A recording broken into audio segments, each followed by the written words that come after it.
বিশ্বাস করেন এই নগ্ন সমাজেও অনেক ছেলে মেয়ে আছে শুধু একমাত্র মৌলানা সাহেবের কথায় এখনো সে নিজেকে পবিত্র রেখেছে, এখনো নামাজ পড়ে আল্লাহর পথে থাকতে চায়।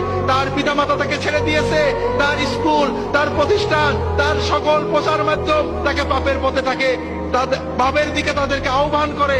এরপরেও ওই যুবক, ওই কিশোর শুধুমাত্র ইমানি চেতনায়, শুধুমাত্র আল্লাহর ভয়ে এখনো ভালোর পথে থাকে। এইরকম শত শত হাজার হাজার যুবক আমাদের দেশে রয়েছে। হাজির, কিন্তু এরা কতদিন থাকবে?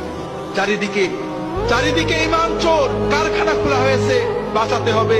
এই বাঁচানোর, আমার ছেলে, আপনার ছেলের ইমান বাঁচানোর দায়িত্ব আমাদের সরকারের, ঠিক না ভাই? ছেলে কার? আর আমার ছেলের ইমান বাঁচানোর দায়িত্ব সলিমউদ্দিনের বাপের, নাকি কার? আমার ছেলের বাপের, ঠিক না? পরে